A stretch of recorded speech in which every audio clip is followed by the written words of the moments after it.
I'm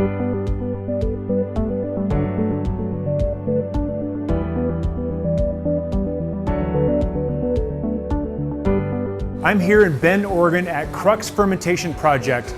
This is a state-of-the-art fermentorium run by legendary brewer owner Larry Sador. The beers you'll find here are globally inspired with a Pacific Northwest twist. But when you visit Crux, you'll find a bit of education as well as a beer from every color of the spectrum. Despite Crux being a leading brewery and one of the meccas of American craft beer, I still hear a bit of confusion about what color has to do with beer amongst consumers. I'm Jeremy Storton. I'm an advanced Cicerone and the host of the Good Beer Matters podcast. I've partnered with Brewery DB to bring you Trusted BrewKnowledge. Trusted BrewKnowledge is a series of videos to help you better understand beer and what to make of it. Can you just quickly run down your career path? Olympia Brewing Company, Pabst Brewing Company, Hopsteiner Hops, Deschutes Brewery, and finally founding Crux 10 years ago. And how long have you been brewing in the Northwest? 50 years. So in other words, you know how to brew beer? Yeah. So Larry, we've talked about the different SRMs, the pale from 0 to 10, the amber 10 to 20, the brown 20 to 30, and the brown to black in 40. But malt, which dictates color, is not the only thing that dictates color. What are some of the other ingredients or processes or just things that occur in beer that would help affect the color? So most of it's right around heat. Okay. So with heat and time, so the longer you're in the brewing vessels and the methodology you're using, you can develop a lot of color. Okay. And so like the Helles that you're drinking there, a lot of that color was developed by a triple decoction. What is triple decoction? I call it the bucket method.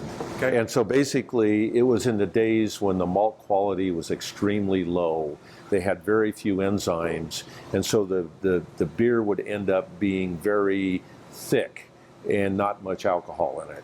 Okay. And so what they would do is they would take essentially a third of a bucket of mash, and they would boil it, and then they take it and dump it back into the hole, mm-hmm. and then they take another third, mm-hmm. boil it, and then put it back, and they would repeat it. And what that would do would make the enzyme as efficient as possible.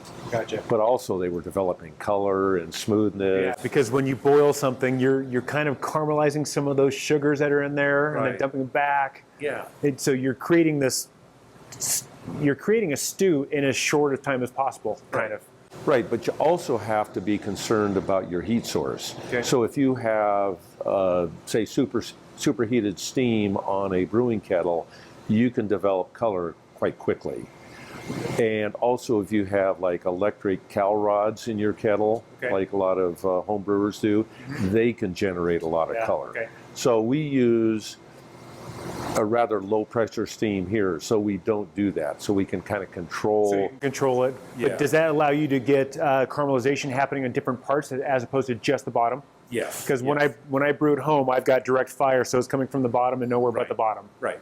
So think about stone brewing, where you take rocks and you superheat them up to 1,000 degrees, and then you drop those rocks in. Yeah. Well, guess what happens? You get caramelization right around those rocks, and that flavor comes through. I can tell when somebody's serving me a stone beer. You know? Well, and so that's great. So just the heating up, like we would heat up something while we're cooking, the same thing is going to happen in our beer, whether it's a triple decoction or we're letting it go for like 2 hours or 10 hours as opposed to the typical 1 hour. Yeah. Right? Like you want to caramelize onions, you don't want to burn them. You don't want to burn them. Yeah. Low and slow. Yep. There you go. Gotcha. What else? Like what type of ingredients would affect the color of the beer? So this one has one of my favorites, blackstrap molasses. Okay. Gotcha. So it's dark as dark. Yeah. Okay. And it adds. I mean, we add it mainly for the flavor that it brings to the beer, not the coloring. But it's one of the reasons this beer is so dark. Gotcha. So. And what about those beers? Immediately I'm thinking of like a berry gosa that is just this bright, beautiful red color. Yeah. That you can't really guess SRM for that because now we have fruit that is like bringing their own color to the game, and now it looks like Kool-Aid, and we can't. Right. Yeah, the SRM scale was developed for beer, which is generally is caramelization of malt. Well, fruit hasn't been caramelized. Yeah, and so the SRM is just out the door. Yeah, don't even think about it. Yeah. What about beer as it ages? I know it can change color somewhat as it ages, go from like golden to maybe a little like, I call it like where it kind of turns almost like olive oil color. Is that a thing? It's a bad thing. It's a bad thing. And it can be a good thing. So if it's in a wood barrel where it's leaching the color from the wood, it's a great thing. Gotcha. But if it's in a bottle, generally it's not stored correctly. And so you've got oxidation going on, you've got light activity going on, and it develops a darker color. Okay. Whether good or bad, age can affect the color and turn it darker, turn it slightly different. And yeah, that's a good argument for a can. Yeah, absolutely. Yeah, because oxidation plays a part in color development. Now, just to make sure we tap our foot on the base, do you expect any color change from the other base ingredients, water, hops, or yeast? No. Okay, so we're really talking about malt, adjuncts like fruit, process, and maybe age. Yeah, or rice, or corn, or whatever. That will affect it. I mean, that's subtracts from the color in general. Yeah, that'll just kind of, the solution of pollution is dilution, so they're going to dilute the color and make it lighter. Right? Exactly. Okay. Exactly. Yeah. So. Great. Thank you very much for talking about SRM, and cheers. Cheers to SRM. Cheers to SRM. Light and dark here. To light and dark. Yep.